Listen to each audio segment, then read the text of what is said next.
Good evening and welcome to Thursdays with NAMI. My name is Peg Morrison. I'll be your host tonight. I am the Assistant Director of NAMI North Carolina. That's the National Alliance on Mental Illness, North Carolina. I'm glad y'all are here. Thursdays with NAMI is our way of reaching out, having conversations, building conversations in community on the topic of mental health. Our guest tonight is Christy Banks. She has all the hallmarks of a NAMI leader. She grew up watching her father struggle with schizophrenia. There was a process of her learning that this isn't just behavior, it's an illness that he struggled with. And as an adult, she founded Building Bridges of Hope Ministries, a very cool organization, her nonprofit. They assist people with their health mentally, physically, and financially. So we talk about the social determinants of health. She's got a lot of them covered in the work that she does. Her pastor, Reverend Robert Yarbrough of St. Mark AME Church in Rocky Mount, was hoping to join us. Unfortunately, he had a personal reason with his family, a death in the family that came up, and he won't be able to join us. But our deepest condolences go out to Reverend Robert. As usual, the first part of our show will be an interview with our guest. Then we'll show a video of the week, and we'll spend time finally answering questions from you, members of our virtual studio audience and friends on Facebook. Now, a quick word from our sponsors.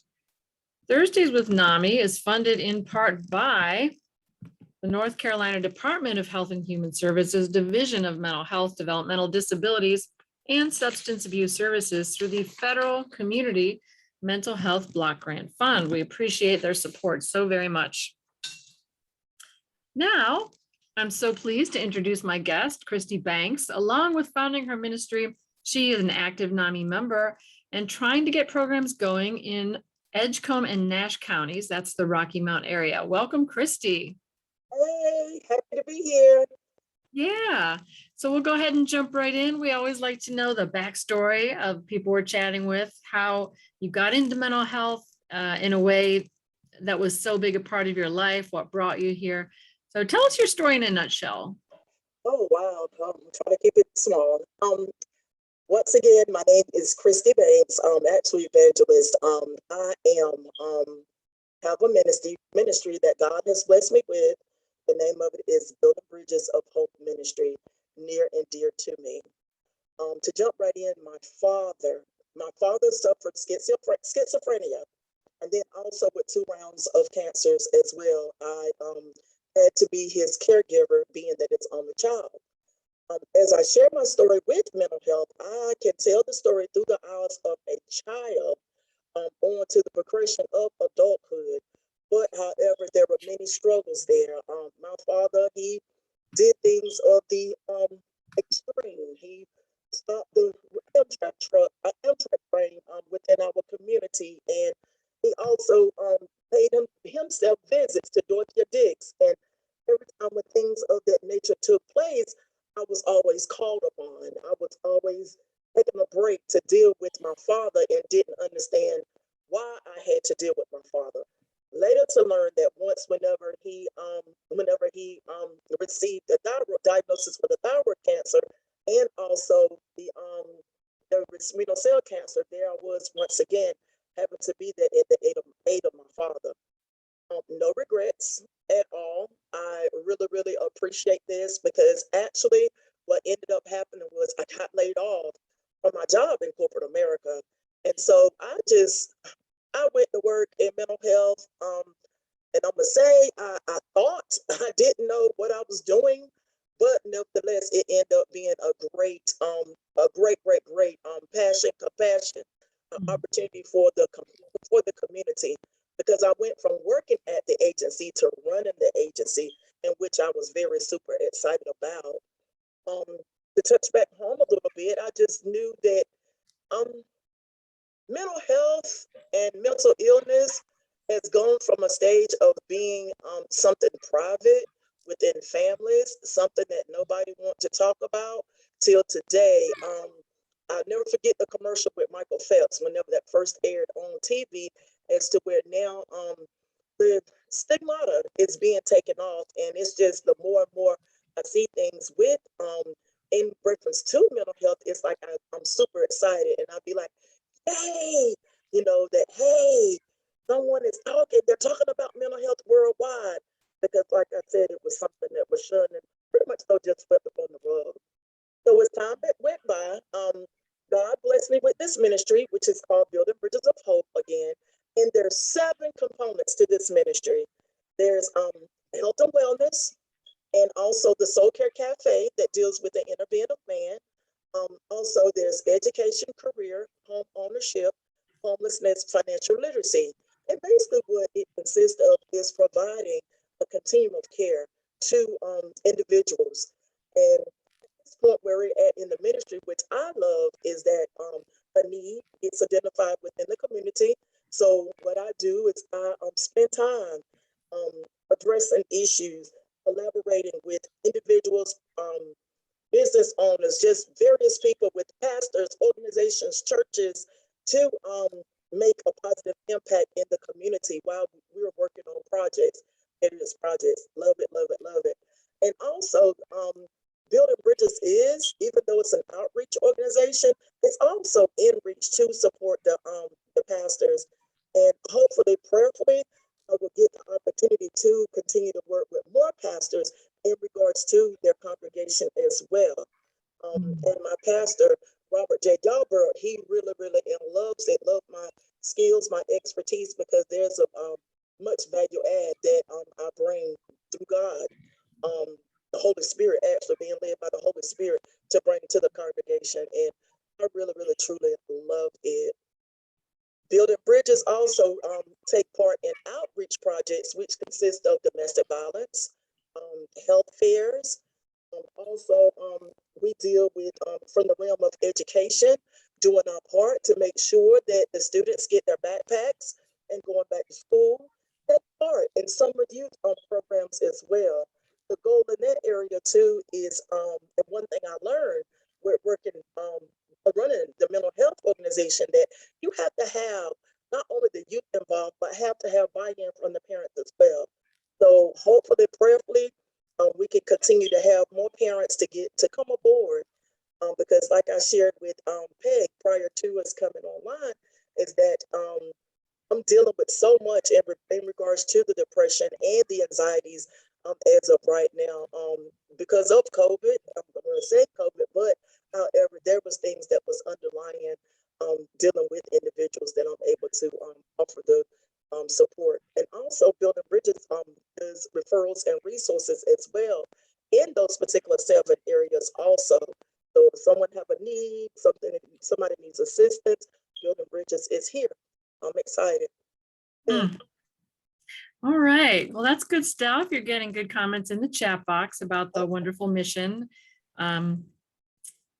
There's just so much need. I agree with you completely. And I'm glad you're out there. Thank you.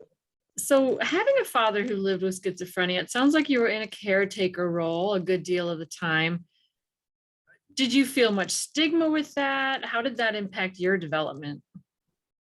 Yes, the stigma was there because it was like I'm just gonna say, it appeared as though every parent was normal except for my own. Why did I have to come home too? Because it started with my father was an alcoholic as well. It started with coming home and dealing with the alcoholism. And let me back up. I grew up in a single family household. My mom had 6. I was the youngest of 6 children. But one thing I can say about my father, even though he had schizophrenia, not to laugh, but I ended up being a daddy's girl. He loved me, loved me, loved me to death. And there's like a lot of stories out there, yes, to talk about my father and I just laugh. But however, it just, at the end of the day, it was always me. And I had to grow up quick because it was like the enjoyment that that youth got to spend with their parents. I had to spend time with my father, making sure he was okay, making sure he was all right, being that pseudo parent, especially when I became of age. Thank you. Great question. So I love that you mentioned you were also a daddy's girl. What were some of the fun times like? Because that's something we don't we don't always capture that just the normal everyday good moments. My father did the best he could to take care of me. My father was the first Black business owner in Clayton. He, Wow. because that's where I'm from. He had a dump truck business, and I do recall when I was a little girl, he had two dump trucks, and I remember riding with him in those dump trucks. My father would always take me out for rides, and as time went by, he would always gather this stuff at the house. It's interesting the way I am now, but when I was a little girl, he used to ask me, he used to be like, Chris, what you see out there in the yard? And I would always be like, junk? No, that's money. That's money. So it's just that with my entrepreneurial spirit and what I have, I was later to learn in life that I got a lot of that from him. So he had a unique way about doing things in regards to, like, say, for example, even though I didn't get the opportunity to go to the state fair until I was 14 years old, my father had other ways in regards to, like, taking me out on rides, riding me out to see different things, talking about different things within the community, showing me different things in the community as well. So I really appreciate that. Also love it as well. So one person's trash is another one's treasure, for sure. Yeah. And so that's another thing too, is I'm very frugal. And so I'm always, even on the line, if anybody have anything that they want to give away or anything like that, what I do is I do what's called a community yard sale. In regards, I'm always giving things away. I'm always giving food away. I'm always doing something to give away. And people always want to, like, get rid of stuff, and I'll be like, don't do that, give it here, that type thing. So I really love that as well. Thank you. Yes. Oh my gosh. I grew up with parents who were born in the 30s, and they had that ethic as well. Do not throw it away. That was a cardinal sin. Exactly. I relate to that so much. So you mentioned Pastor Robert, and I know that you're partners in mental health advocacy. How did you come to meet him? How did you come to realize that you could really fill out each other's skills and strengths to meet the need of your congregation? That's awesome. Basically, the way we started was at Shaw University. We were in divinity school together, and it was just in our, how you introduce yourself and you may have conversations and you may feel as though it might be falling on deaf ears. I'm just being honest. So last June, he contacted me and he was like, sis, I need your help. And I'm like, okay. He was like, yes. He said, my church, which is AME, African Methodist Episcopal, he said, we have taken on a mental health initiative. And he was like, I knew you did that mental health stuff in the background. He said, but I need your help. So what happened was that I started out speaking. Oh, wow. Y'all see how much I talk, see how excited, but I had to That is a gift. 3 to 5 minutes to the congregation. And so it was pretty interesting, so unique, but that was an opportunity to take that stigmata off and hit it home to the congregation. So that's what I do. I speak about mental health to the congregation, and also in addition to a plethora of things as well, because I ended up joining his church. And so we're working on becoming an affiliate, having an affiliate down in the Wilson, Rocky Mount, Wilson, Edgecombe, and Nash counties. So Wonderful. I am so excited. Yes, thank you so much for asking about him.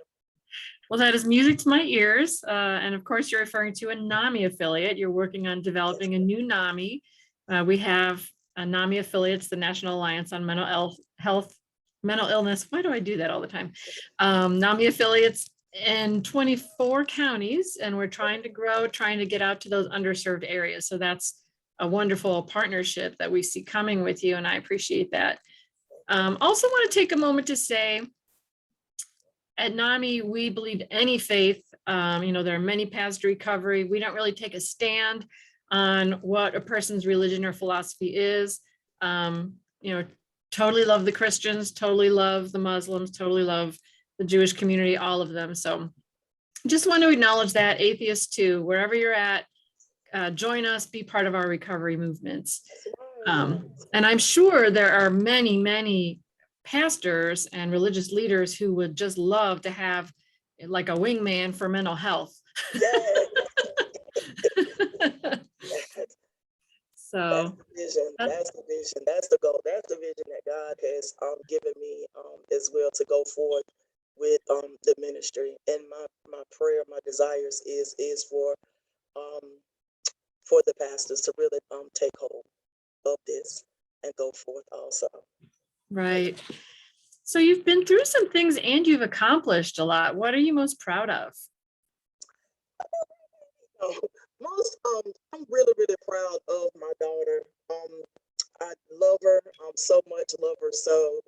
Um, we've been through so much um, to the point where I'm a single mother, not by choice but by force.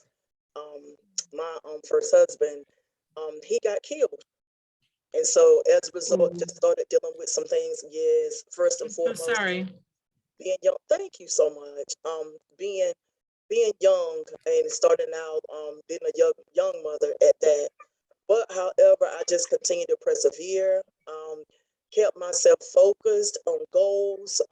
Now it's really paying off because my daughter is a mother and there's questions, there's things that she need or something she may have questions about. So I just, I talk to her, first and foremost is the self-care, making sure you have that, but Yeah. also continue to work on her goals, even though it feels as though it may have slowed her down a little bit, just continue because it's like even what I've learned from Pastor Yarbrough, and one things I really loved is hope you don't mind me saying this, but Leviticus 9 and 11, being in your gleaning period, because it's like you go up and you come down. You're experiencing the highs and the lows and the hopes and the dreams, and it's just things being crashed and burned and shattered in my life. You would think, and I'm just being honest with you, you would think by now that I would have given up hope, but I haven't. I just continue to persevere, and it's only by His grace and mercy.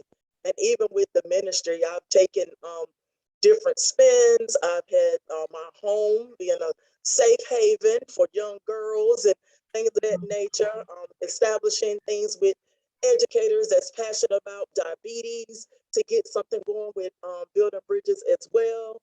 So I'm just still super excited. I continue to just to press. So thank you for asking. It's a very uplifting answer and comments from the chat box. Wow, I'm so sorry to hear about your husband and you are so strong from Bria, our volunteer from St. Augs. Thank you. Yeah, wonderful. So what were your dark days like? Oh, my dark days consist of what I thought is I would like come home just to give you an scenario. You probably like you have a lot going on. I am a software developer, software engineer. Um, I have an associate's degree in computer programming, a BS degree in computer engineering. My goal was to go to school for nursing.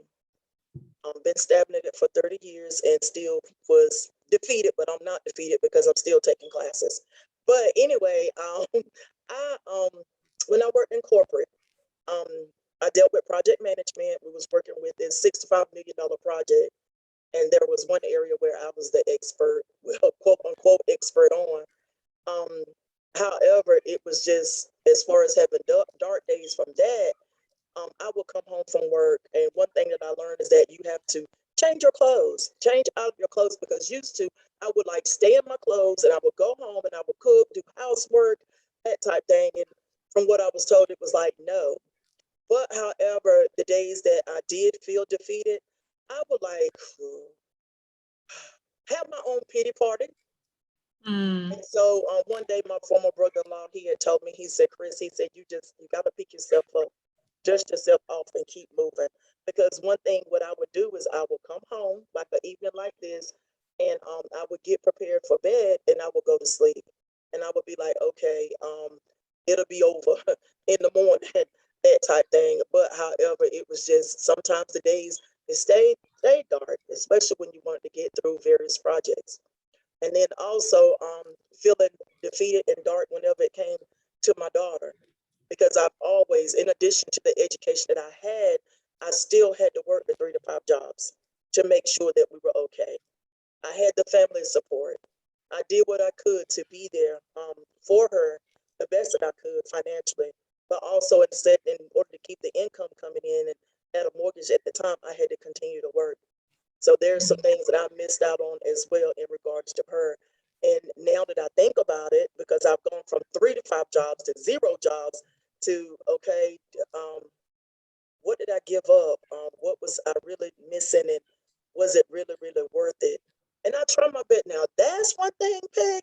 I try my best not to stay there. Because even to this day, because I feel like she accomplished, but however, and she has a bachelor's degree as well, but still I just think about, I'm gonna use the word guilt. You know, that guilt of I could have done something different, or what could I have done more? But just to have the conversations with her is just so inspiring, you know, and I'm so she's very supportive of me as well. So we're like a tag team duo, just to give an example. So thank you for asking. But yeah, there's been a many dark days. Thank you. That resonates with me a lot. Sure. Just get home from work and transition into shutdown. It sounds like you have very high standards for yourself as a mother too. Yes, I get that. I got that in corporate. I get it now. And it's like by me doing the ministry now full time, people, I mean, they can't believe it because, you know, I'm still staying strong and just faith. Faith. That's all I mean, having the faith to believe that it will happen. It's going to happen. It's already happened. Yeah. And I continue to keep individuals that I counsel with, minister to, you know, just seeing the there, you know, and I talk to them about healing and also not only am I talking to them, but I'm also speaking positive affirmations to myself as well. That's one thing I do too.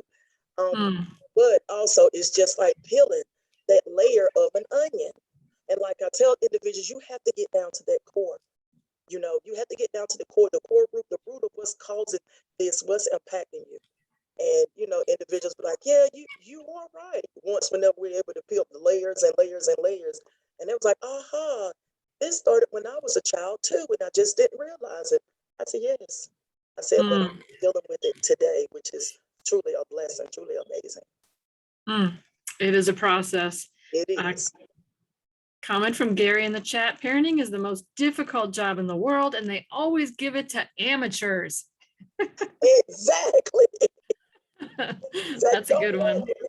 I love it. Thank you for the response. Yeah. So I love that we can have a conversation about faith and mental health and recovery. And faith for so many people is something to lean on. You know, I look at my higher power and draw strength from that. And I know some folks have had different kinds of experiences with faith and mental health. Sometimes people are uncomfortable. Maybe they don't know how to respond to a mental health challenge. So maybe they turn away, or they say you just need to pray more. In your life, what does that intersection looked like of faith, spirituality, and mental health? Well, actually, it was a road.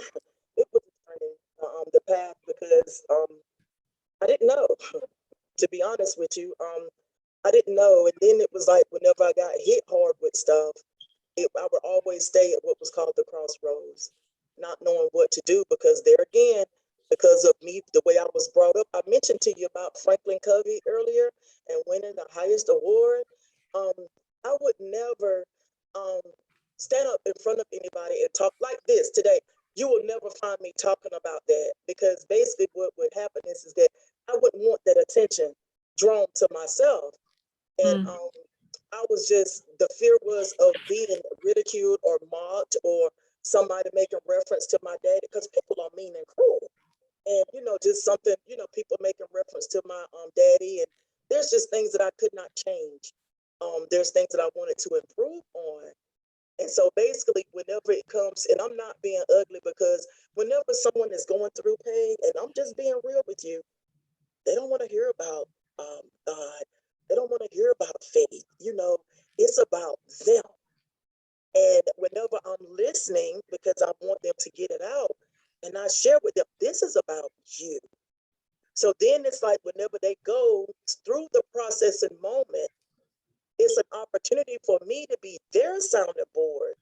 And before I can offer advice, I have to be eager to listen, slow to speak, allow them to get it out, allow them to ask the questions within themselves. And then we're able to process it through. More or less, Peg, and the audience, just meeting them where they are. It's not hard. It's not, I'm going to say a no-brainer, because it's just like having a conversation with someone, just listening to a dear friend. And I meet no strangers, so it's just a matter of listening. Just for example, today, I stopped by a car lot today asking about a car. And that turned into a conversation where the gentleman, his wife has Alzheimer's, and he's having to deal with that. And he started with, do you know of anybody? So I ran to the car and I came back and I showed him my keychain. I said, my mom, my extended mother, we went through this. And so I sat there with him for about 2 hours, just letting him talk about he and his wife, and with him getting it out and it being the new normal. And so we had talked up that much time. And so he was ready to go back home to his wife and finish spending time with her and taking her out to eat, and if nothing else, if I don't, and that be just the beginning, because I'm always, if you need me, here's my card, here's my number, please give me a call. So it's a building the bridge. We're having to build beyond that. It's not just coming out and boom, talking about the faith, because I want that person to know that it's about you and making sure you're okay. Thank you for asking. I love that.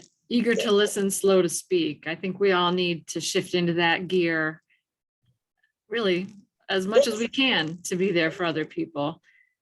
Sometimes people just need a listening ear. Comment from Bria and comment from Gary. It can be so hard to meet people where they are, but their outcome is so rewarding when we can do that. Absolutely. So tell us more about how you came to create your nonprofit, Building Bridges of Hope Ministry. How did that come about? Interesting. Building Bridges came about actually in 1993. Ooh. I did nothing with it, and I was like, no. So what ended up happening was, and I don't mind sharing, I worked at Central Prison in Raleigh, was working on my BSN degree, so I could become a family nurse practitioner. The goal was to become a physician extender. I was working in the mental health area. Well, long story short, I hope you don't mind me saying this, but it's true. One Sunday, because one thing about working at a state job, you have to work your weekend. So one Sunday, it was just the Holy Spirit came upon me. I just have to share. And so I just went to praying and I just asked God, I said, God, if you allow me to do your will, I will do so. And so later on in that week, I wasn't specific and I fell. But not only that, I keep what's called a scrapbook. And with that scrapbook, it was just like a vision board. And I will always have that scrapbook with me. And what I found is like the same information that I was writing in 1993, whenever I got laid off from corporate America, was the same information I was still writing in 2019. I would write it periodically, and I'm like, okay, it's time to do this. But thank you for asking that question, because what it is that my dad's last name is Bridges. That's how the Bridges came about, Building Bridges of Hope. But however, dealing with grief and having that love for my father, I couldn't. I'm being honest, I couldn't bring myself to deal with the ministering to others. That's why whenever I talk with people that are going through situations, I can relate. My situation is relatable. It's a different scenario. But however, once again, I knew that it was about me. That's why I make it a point to let individuals know that, hey, this is about you. So then whenever I started doing better, feeling better, I'm going to say, I could come to grips with the nonprofit. But beforehand, it was not real to me that my father was gone. I'm just being honest. This is mental health. Sure. Yeah. Absolutely. Yes. And so one of the biggest things is that day, when my father was funeralized, that day was a blur. So what ended up happening was that whenever I went out there, went to the cemetery, I think last year. I finally went last year, y'all. I went to his went to his gravesite last year, and the goal was to have a balloon release. Well, my uncle couldn't find it. I couldn't find his grave. My uncle couldn't find his grave. Nobody couldn't find his grave. So now we're dealing with that. I just put some phone calls in last week. But however, you know what, Peg? I feel good about it in my heart. I'm not crying. I don't have the tears of hurt, shame, guilt, because I felt like that's something that I should have known. I don't beat myself up about it no longer. I'm just like, okay, I'll deal with it another day. So. Yeah, I think that's a really important lesson for so many of us because our plates are so full. Sometimes I feel like I'm running around with a little cup trying to catch every raindrop. You know, we have to give ourselves grace and forgiveness. That's right. That's right. Yeah. Gratitude. Yeah. So what do you see as the biggest mental health concern in your community or in your church? Yes, nobody wants to listen.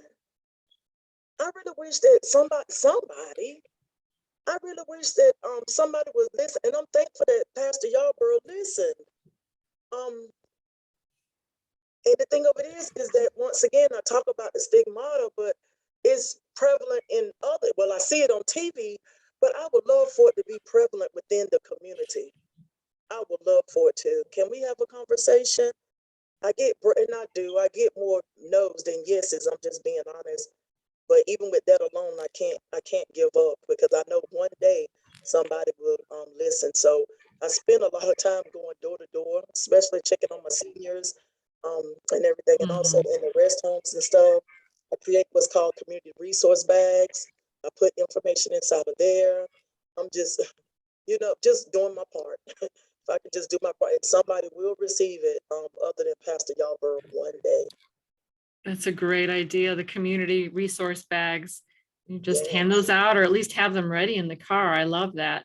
Yes, and also there's one more church. He's no longer in the area, but a Sure Foundation. Um, Pastor Kenneth Dixon and his wife Kelly. They receive it as well. Also, but other than that, but I'm gonna still keep pressing. There you go. Yes. I think it's really important to plant that seed though. Maybe they're not ready to hear it today, but maybe in a year. Right. Yeah. Right. Yeah. I circle back. I circle around. It's interesting, like we do. Circle around. Get off the beaten path because you're dealing with this. Oh, I got this going on. This the wheel keeps going round and round. I'm coming, but that type thing. That's right. You're coming for them. Exactly. Notes from the chat box. You're an inspiration. And from Gail, you're planting so many seeds, Christy. And I agree with both of those. Thank you. Okay. What do you wish people knew more about mental illness? I wish they knew more. Listen, first and foremost, but I really wish they knew more of ways to identify it within their families. There are programs like, say, for example, I'm a part of the Faith Network at the with the ministry is a part of the Faith Network for Johnston County Health Department. Also, and their initiative is mental health there, and there's also at the it's called Alliance now, but it used to be our mental health agency where there's someone there where they're willing to like teach a class to for family members to be advocates within their family. It's called peer to peer. Peer to something. Yes, and I mean it is so rewarding. And I had everything ready to go, but however COVID hit, things got shut down, and I was like, wow. But she's still there and readily available. So hopefully, whenever things open back up, that we'll be able to continue to kick that off as well. But yeah, but just to receive some type of training, coming together and have that support group, like AA is what I make reference to because I even utilize the Serenity Prayer. whenever I'm talking to individuals in regards to mental health, and taking that one step at a time. So, but yes. Mhm. And I'm a big fan of the Serenity Prayer too from Alcoholics Anonymous. For anyone who doesn't know it, it's grant me the serenity to accept the things I cannot change, the courage to change the things I can, and the wisdom to know the difference. Yeah, Yes. can't go wrong with that one, huh? Yes. We got this. We got this. We got this. That's right. So last question before we shift gears to our video of the week. What gives you hope?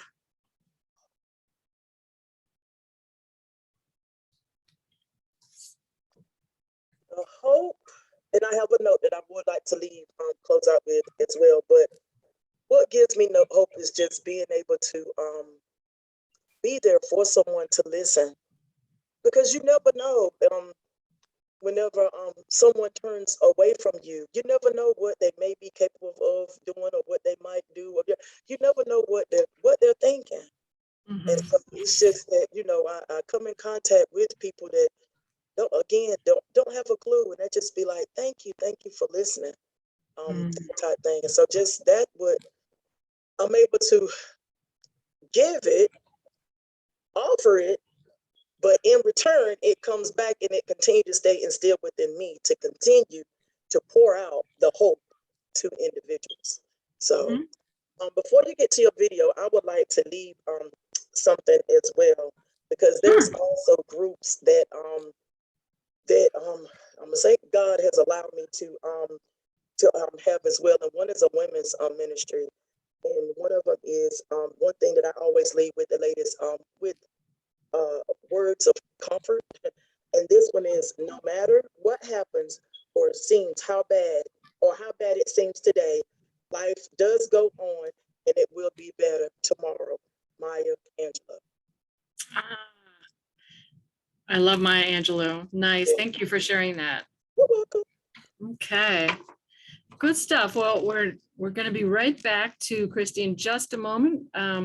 Before we move to our video of the week, though, I want to give a big shout out to those working behind the scenes.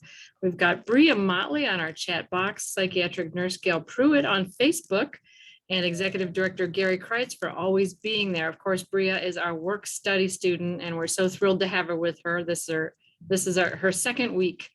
And of course, thanks to Christy for spending your evening with us. Yeah. And now for our video. Today, I'm going to keep it simple and play one of the many fine videos available on NAMI North Carolina's YouTube channel. By the way, that's also where you can find awesome recordings of this program, Thursdays with NAMI. If you had to miss one and you want to catch up, please feel free to do that. But here is our basic NAMI NC public service announcement. You probably can't tell that these friends both live with illnesses. They both see their doctors regularly, take daily medications, and go to support groups. One has diabetes, and the other, bipolar disorder. Neither made a decision to be ill. Mental illness is not a choice. It's an illness like any other. Find help, find hope at naminc.org. Recovery is possible.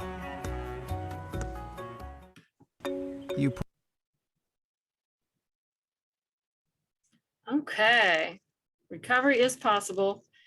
And I want to mention to our NAMI support groups and classes, since we've been talking a lot about resources, NAMI has free classes and support groups and presentations in many parts of North Carolina. So if you want to find us, many of them are virtual, some are in person, and we'd love to see you there. We'd love to have you talk to our family members or our folks who have lived experience with mental health challenges.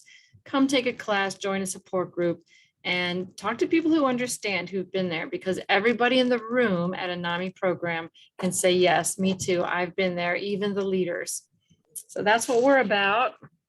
Now it's time for us to take questions from you, members of our virtual studio audience and Facebook friends. So we've got one queued up already from Gary. What kind of mental health stigmas do you see in the Black church? Are they different from those experienced in other churches, as far as you know? say no. But however, the white churches, individuals are more quick to get the assistance that they need versus black churches. Therefore, and good question, because I was thinking about that. Also, one thing that I do too, I raise the awareness with individuals to know to, hey, take advantage of the EAP program at your job. Or did you know that behavioral health or those counseling sessions are free now? You can take advantage of that, because what what the reality is that when in the black community, what we had was a pastor in the community, and black families, when there were any issues, any problems, they took it to the pastor. And however, that was all we had. That was all we knew. But as time went along and as things have transpired, we have opportunities and more susceptible to more resources now. And I just have to, in just the different generations that is in the that's in our communities, I have to like reach and let them know that, hey, even with the seniors, hey, you can talk to your doctor. Hey, you can talk to that person. And I even get shunned as well. No, I don't want to talk about that. But then, like, even though you think it may not be falling on someone's ears, I always have a tendency to get pulled to the side and someone will share it with me with what they got going on. And that too, Gary, is what makes me feel good also. At least I'm able to get through and reach to somebody. Yes. Mm-hmm. Okay, thank you. You're welcome. Good question. Is there a book or a song that really inspires you? There's several. Wow. Wow. Wow. Well, I can say the Bible, but just as far as a book, I enjoy Joyce Myers. Also, I enjoyed reading books from Bishop T.D. Jakes, because also is what I find is that when they share their stories, even though we have different situations that we have come across or have experienced, the outcome would be some of sort relatable, because it's not the same. So the books that they put out, who else? The biggest thing though is not so much as a book, is I take it and I listen to the motivations on YouTube. Actually, there's different motivations that's out there, motivational messages that are out there that I take advantage of also. And so for as a song is the battle is not yours, it's the Lord. But the latest and the greatest is Never Lost by CC Winans. If you can get the chance to listen to that, that is awesome sauce. And All right. Yeah. Awesome sauce. Well, you don't want to miss that. Yes. That's fun. Nice comment from Linda in the chat. The rest of the Serenity Prayer. Living one day at a time, enjoying one moment at a time, accepting hardships as the pathway to peace, taking, as he did, the sinful world as it is, not as I would have it, trusting that he will make all things right if I surrender to his will, that I may be reasonably happy in this life and supremely happy with him forever in the next. So again, whatever path you have to peace, recovery, joy, NAMI supports that. If it's Christian, great. If it's something else, also great. Always want to be sure that we're including all of our listeners of all different beliefs. So thank you for that, Linda. That is a lovely prayer. I'd forgotten the rest of it. I use as a mantra the Serenity Prayer, the abbreviated version, but there's a lot more to it. So. Also, I want to add too is that NAMI, whenever I share and I talk about NAMI in the community, everybody's always asking me, what's that? So it's like an opening door for me to talk about NAMI. And they'll be like, oh, okay. And I'm always telling them that we're seeking volunteers, and, there's trainings and sessions that are being offered as well. So I hope that one day that they'll take advantage of it also. So. Well, that is certainly good to hear. Yes, yes. Yeah, I think many people don't know about NAMI until they need us, and then it becomes a big part of your world. But sure, if you aren't aware of it, if you don't have a mental health issue invading your life, it's easy not to be worried about it. That's right. That's right. That's right. You see those comments? I do, yeah. People looking for your contact information. I can try to connect you after the show. And what was the name of the last song that you found inspirational? Was it Oh, Winans? yes. Never Lost by CC Wine. That's pretty. It is. Never Lost. Mhm. Beautiful. I will Google that as soon as we are done here tonight, because now I'm curious. All right. If you could meet a younger version of yourself, when you were struggling more than you are today, what would you tell her? Persevere. I Mm. had to, and that's what's. Oh, Peg, I am excited still, but